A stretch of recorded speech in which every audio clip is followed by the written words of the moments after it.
Welcome to another episode of the PPSS Show. My name is Fong. I'm an entrepreneur, business strategist, real estate investor, speaker, best-selling author, and every single day I help others unlock the potentials and guide them to succeed. Today on the show, we have another amazing guest. I was fortunate to hear this person speak at a recent event, and he was absolutely amazing. Added so much value, gave so much great insight, and so much energy and passion. I just couldn't wait to have him on my show, especially when it comes to the topic of trusted advisors. Who is a trusted advisor?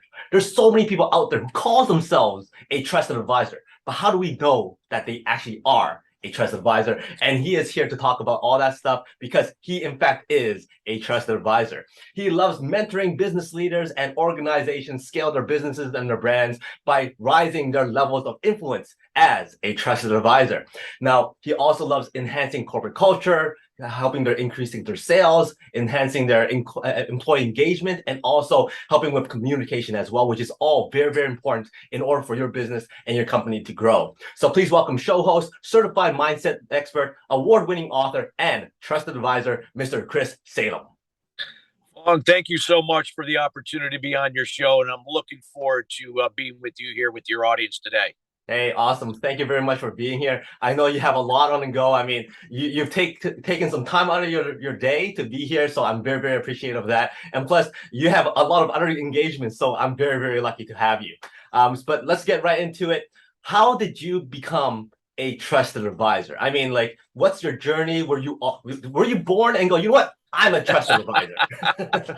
Well, I can tell you I wasn't born a trusted advisor. I had to more or less get to that place. You know, I always had, I guess, maybe had good intentions, but just didn't have the right roadmap how to go about doing it. So I look back for the first 30 years of my life. You know, I'm 55 now, and almost 25 years ago, again, I embarked on this path to be a trusted advisor. But I would say for the first 30, that was not the case. Because at that point, I didn't even really know myself. And when you don't know yourself, you're kind of going through the motions. You're operating from maybe perhaps somebody else's values for whatever reason. I know I grew up in a codependent home. I had a father that was never around. So I didn't know subconsciously that I was operating from his values, not my own, because I didn't know anything about this at the time, because I was seeking his approval, his validation. And then I wondered why I was in a profession. I wondered why I was engaged with certain people that just didn't align with who I was.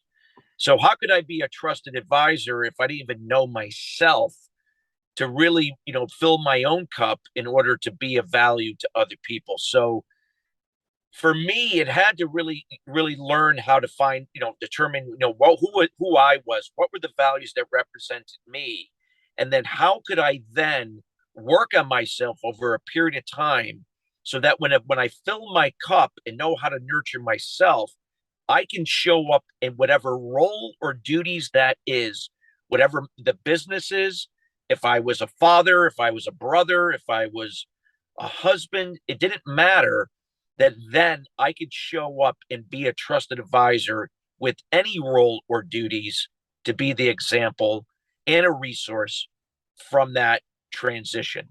So for me, I believe that, some people, could they be born trusted advisors? They could, but more or less we evolve into that, what we choose to become in order to do it on a daily basis. Mm-hmm.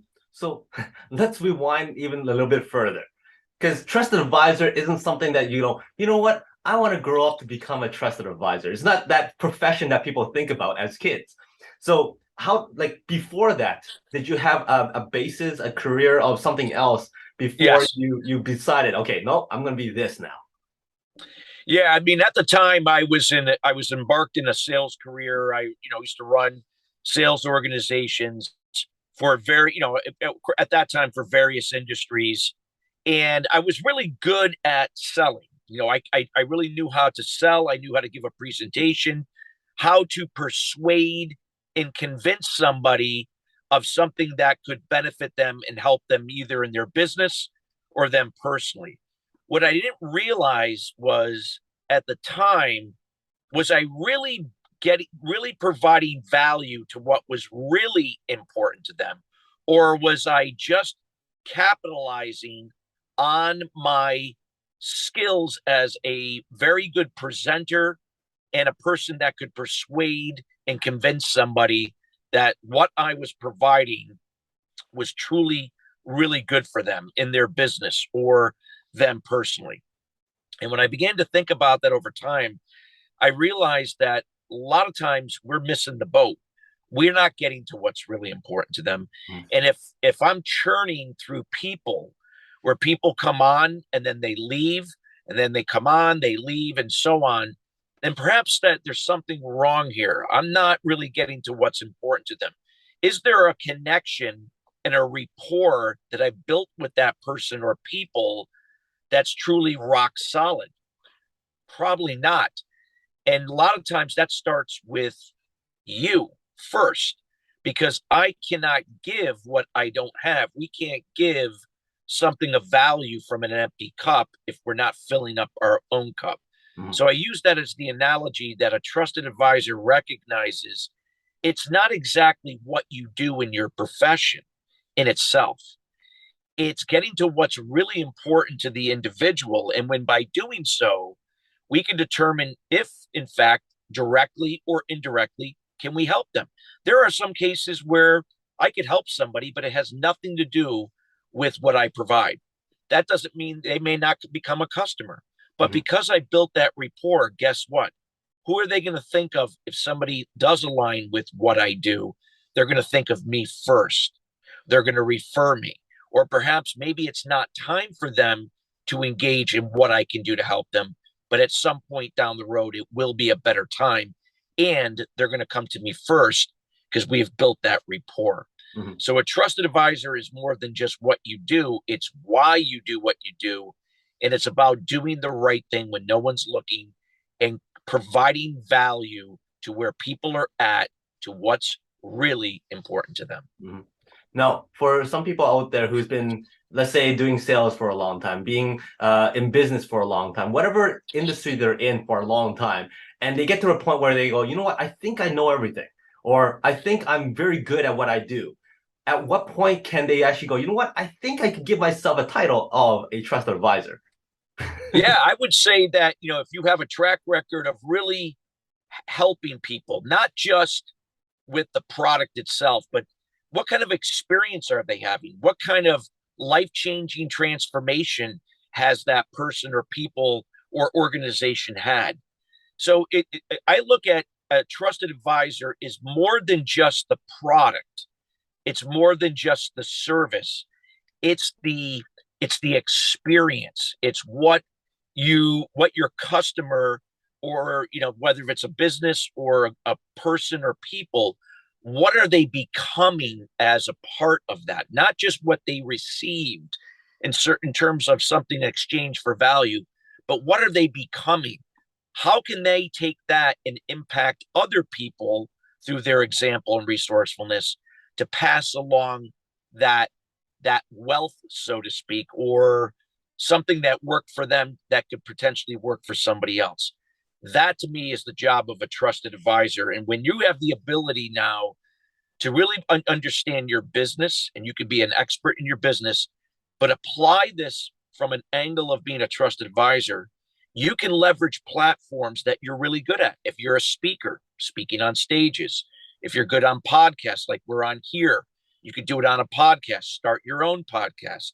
If you're a writer, put out a few books, write articles, leverage the platforms, and then using social media to put out content that's constantly adding value and engaging and helping your audience, your niche, your avatar to help themselves, to go after what's really important to them and give that value.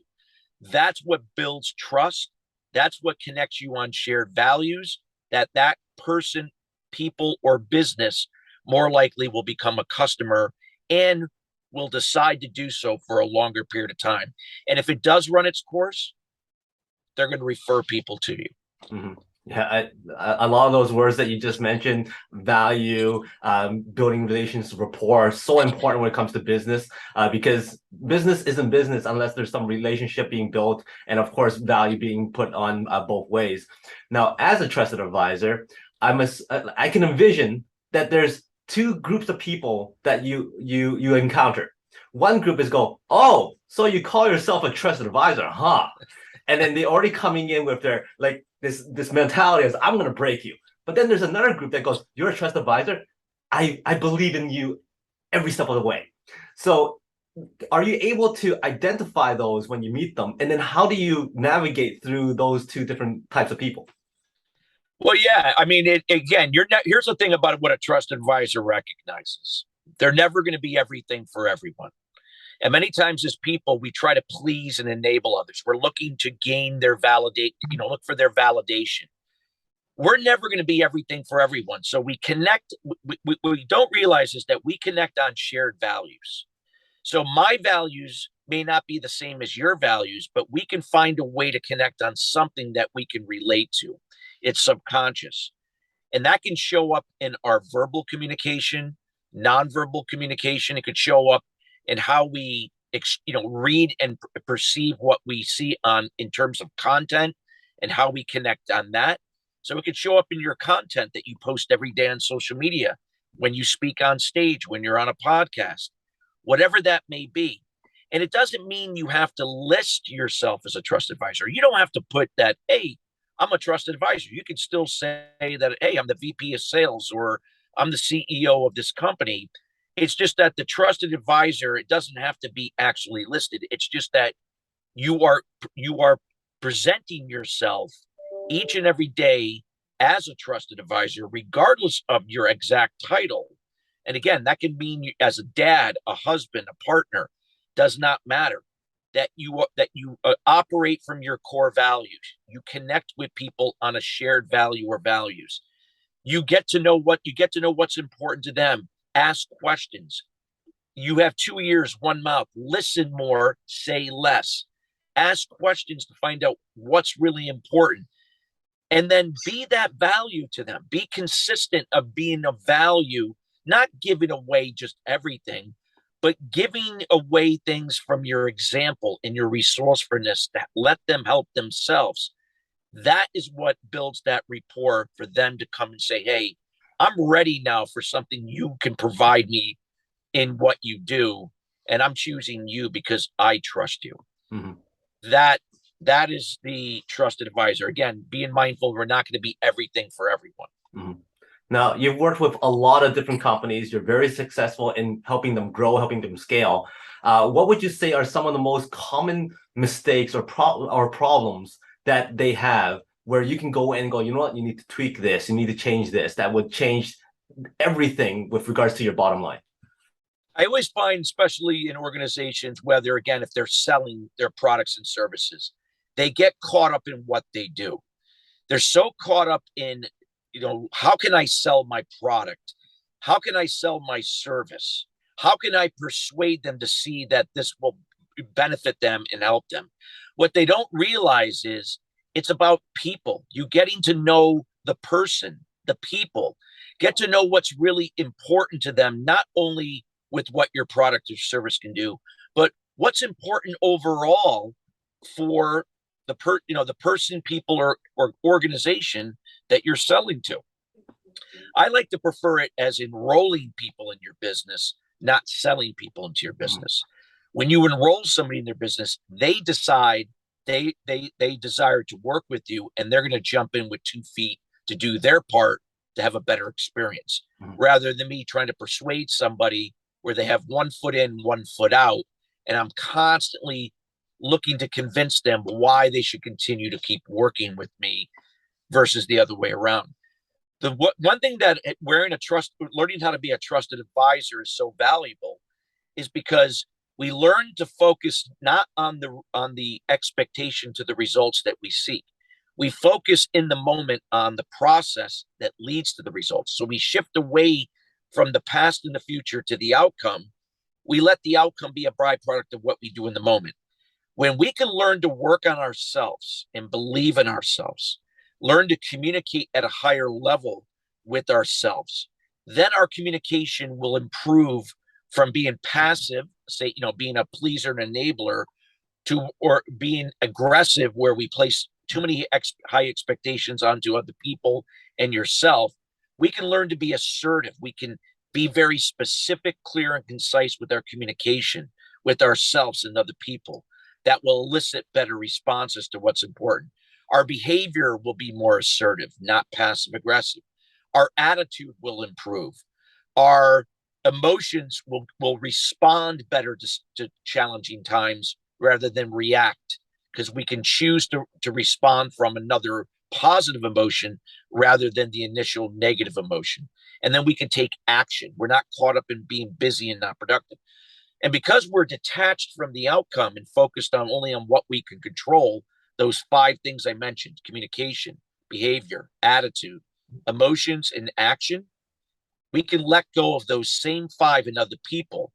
And when we do so, as our confidence goes up, our energy goes up, we begin to believe in ourselves. And that is the difference in selling more or enrolling more people into your business. So if you have an insurance office where 80% of the production is produced by 20% of the team, if you were to get the other 80% of people that are just getting by to increase their percentages just by 5%, you've now significantly increased the bottom line for that organization.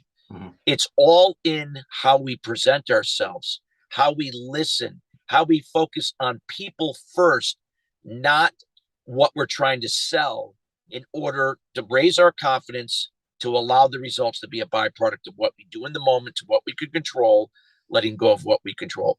When we can shift our thinking from that way, we be it to become it, and then we do it differently to have different and better results. Mm-hmm. That is, over time, what I've seen has moved the needle for individuals, groups, and organizations to increase their business in an upward movement or direction. And that's the process to do it. Just more sales training and, all that stuff is great. But if people's confidence levels are still where they're at, all that stuff is not really going to help, because you're caught up in the do and the have. The emphasis has to be on building the foundation, to think differently in the moment, not in the past and the future where fear resides, to be it, to become it.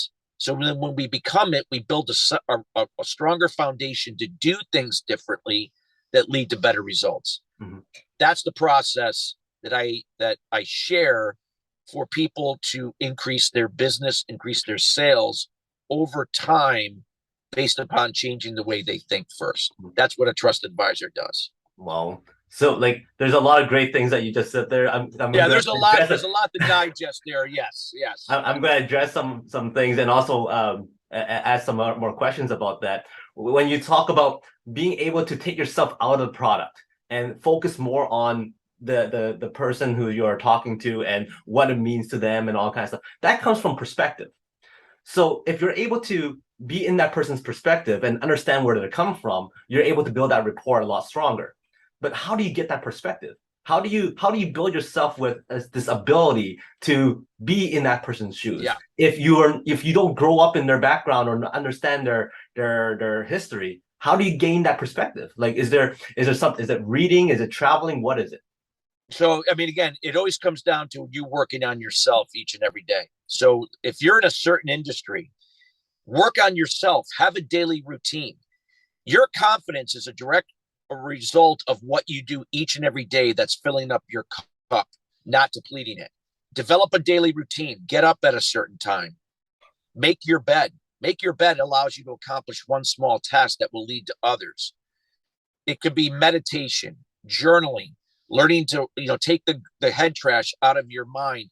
Learn to eliminate any of those self-limiting beliefs from your childhood that you bring into your adult life that lower your confidence, that impact everything you do, your communication, your behavior, your attitude, your emotions, how you make decisions, how you take risks.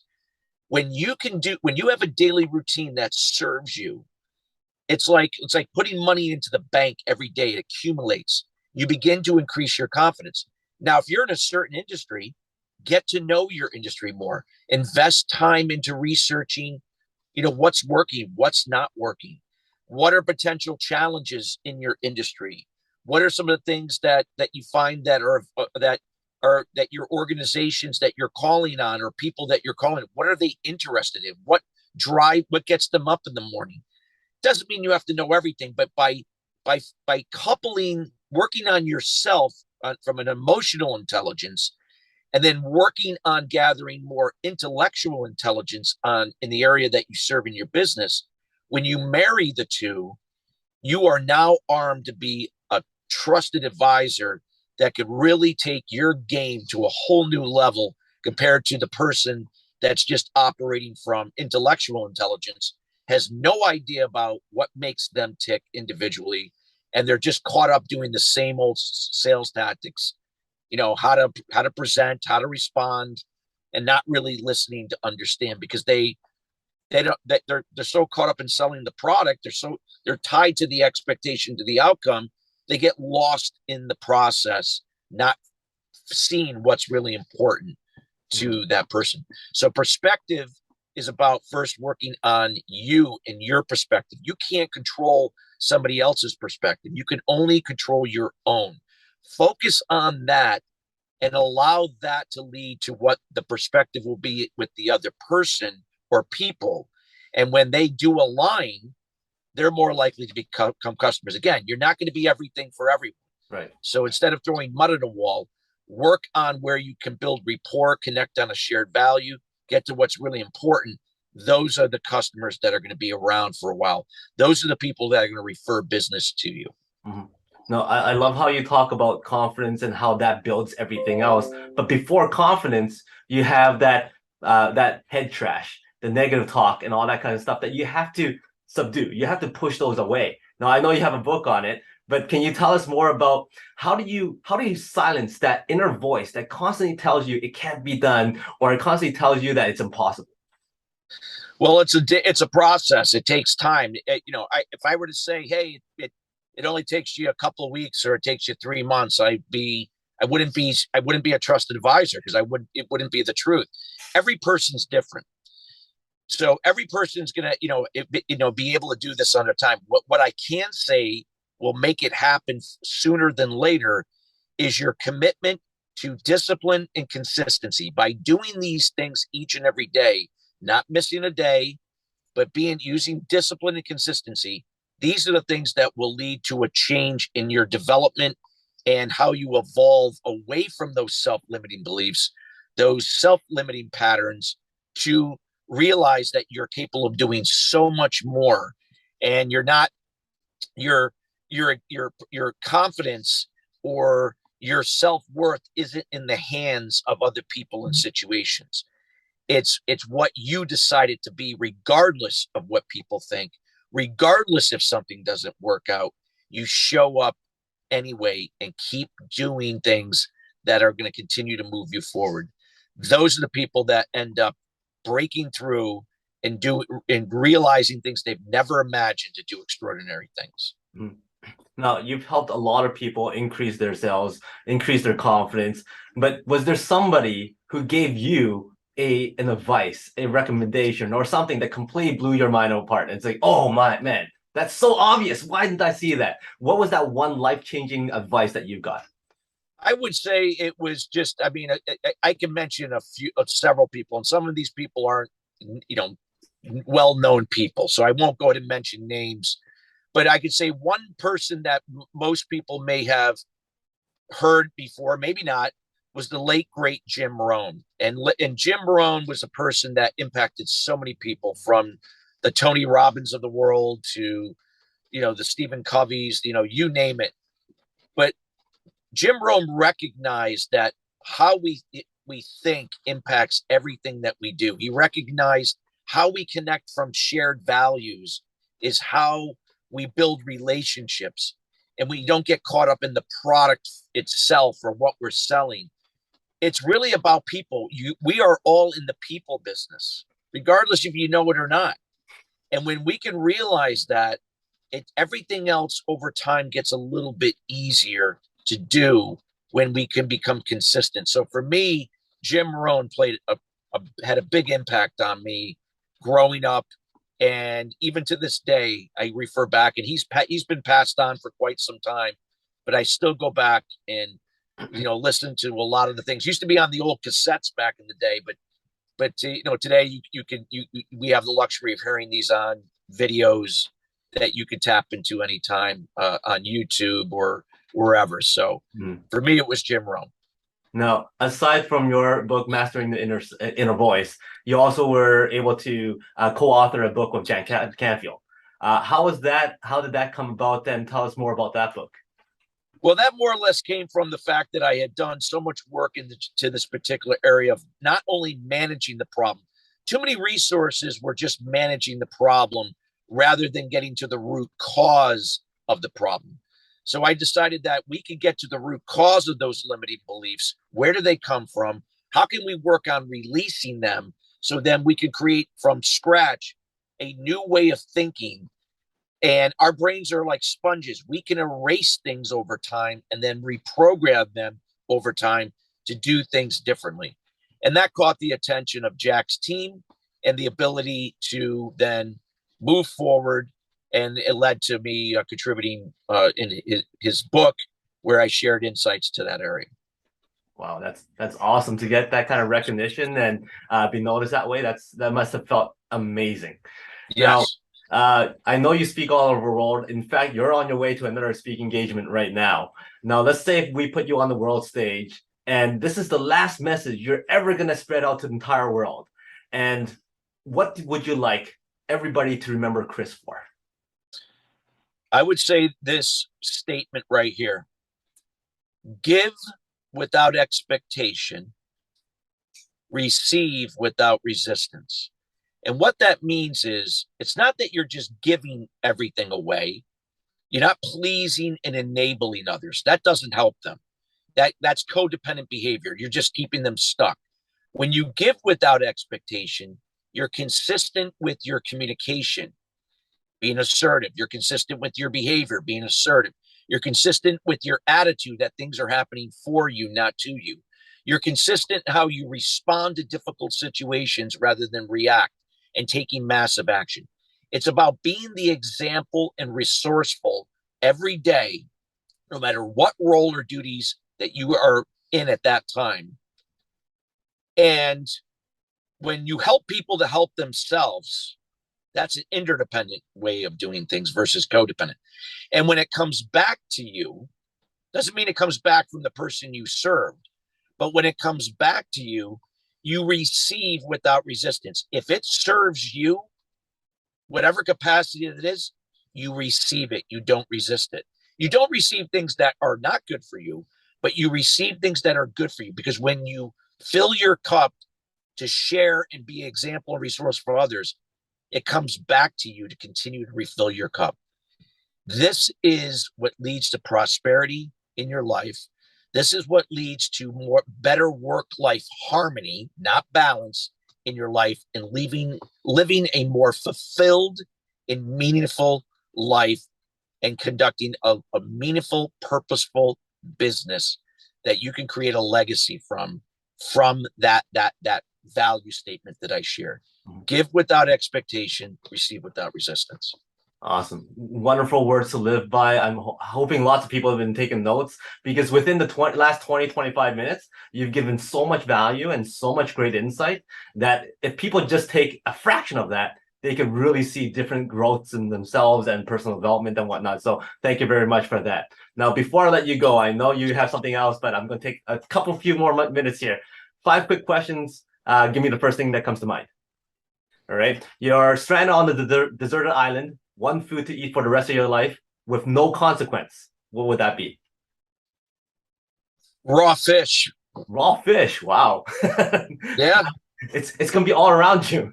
It's gonna be all around me. I love sushi, so I can live on it. Hollywood calls and says, "Hey, Chris, we want to do a biopic on you. Who do you want casted to play you?" Oh boy. Brad Pitt. I don't know. Brad Pitt shows up at your front door and go, "Hey, Chris, buddy, I got casted to play you. Let's get to know each other. Let's hang out.